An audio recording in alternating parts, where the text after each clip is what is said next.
Hello everyone, in this video we are going to see about how the linear array are represented and what are all the operations done in an array.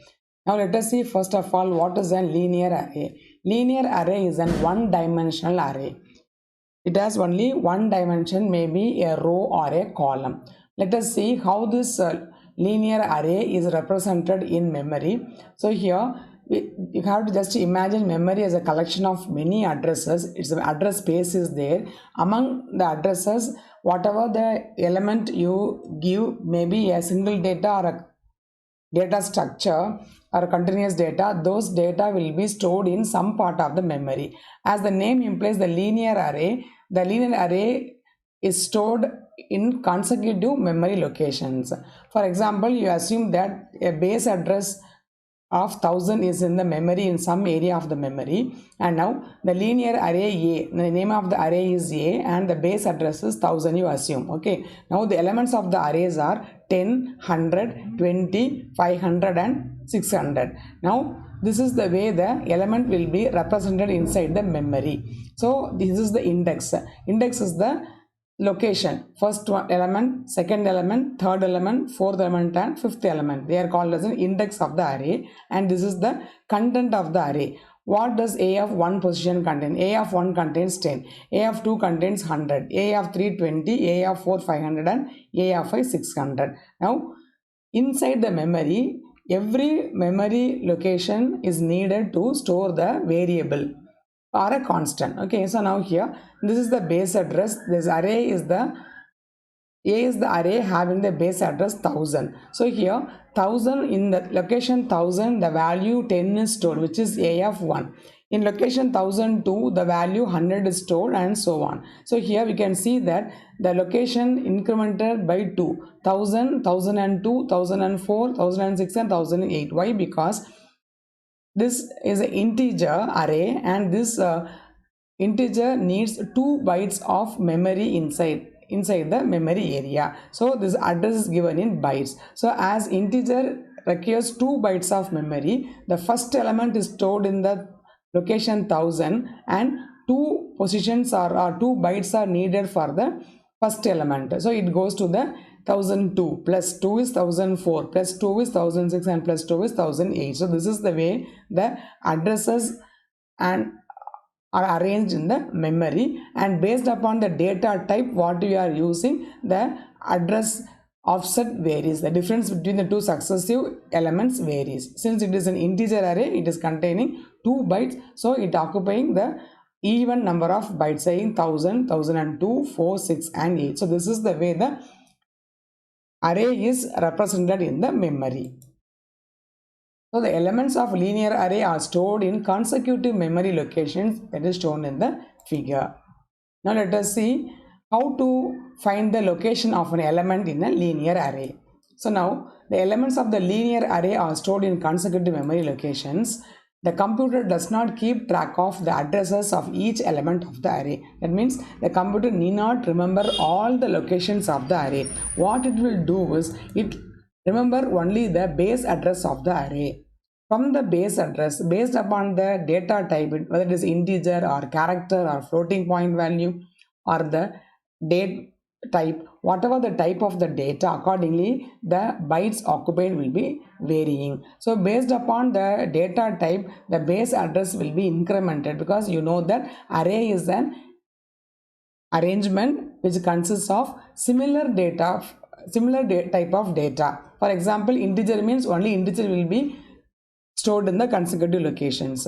Character array, integer array, like that we are having the similar data type in the array. So once if you have the base address, we can just add upon the offset value. So offset means the difference between the two successive positions is the offset value. So given the base address, just if you add the offset value, we can find any location of any element.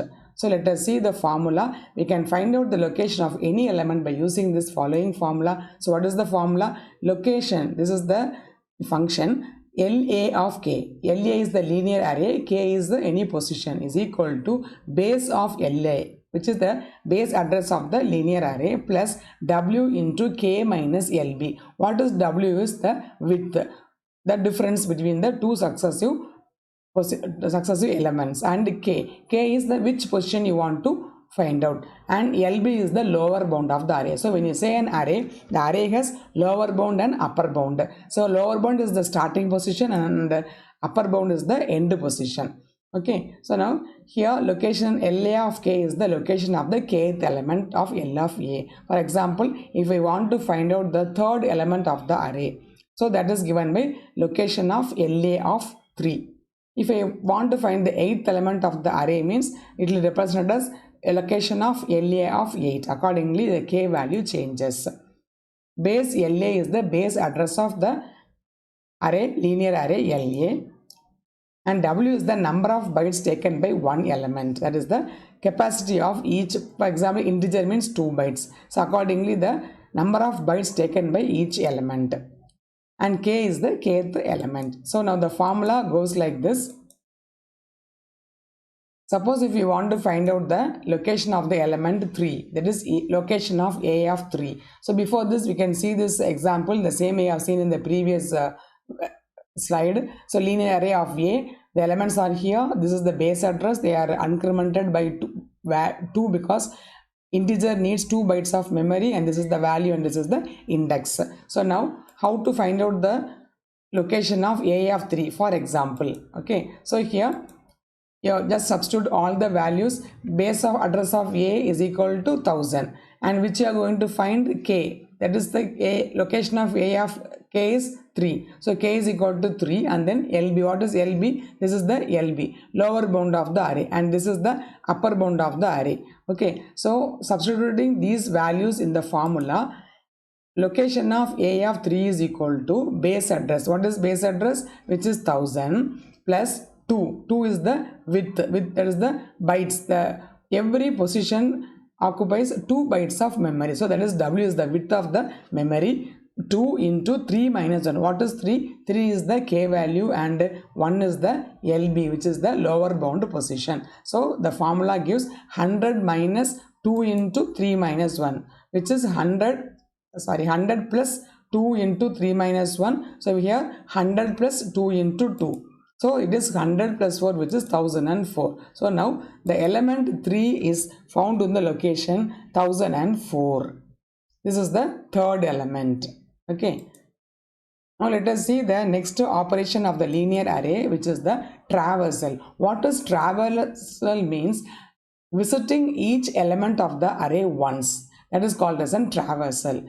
So here it starts from the first element and then it goes along the array and it reaches the last element. So where we use this traversal operation? These traversal operations can be used in counting the array elements and then printing the values stored in an array, or updating the existing values, or summing up all the elements of the array. So these are all the situations where we have to travel all the elements of the array. For example, if you want to count the array elements, how many elements are there? We have to count all the elements once. That is called as that is one application of traversal operation. Printing means you are going to print all the values of the array. So you have to go one by one. This is also traversal. Updating the existing values means, suppose if you are having an old value in your array, we want to update the values of the array. So each value has to be updated. That means you have to traverse or visit each element once, and then we have to update the existing value.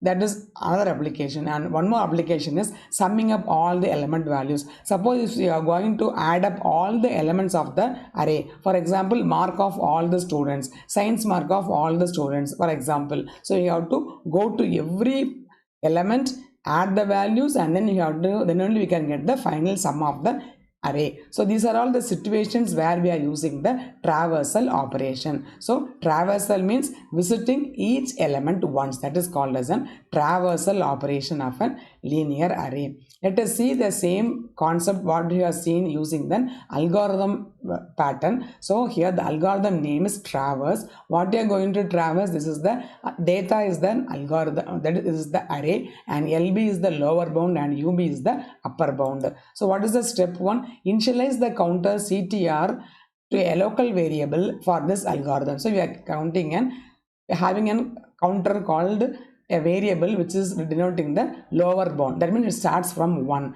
Then step 2 is while ptr less than or equal to ub, repeat steps 3 and 4. That means as long as you are reaching the end of the array, you have to repeat steps 3 and 4. So what the steps 3 and 4 says?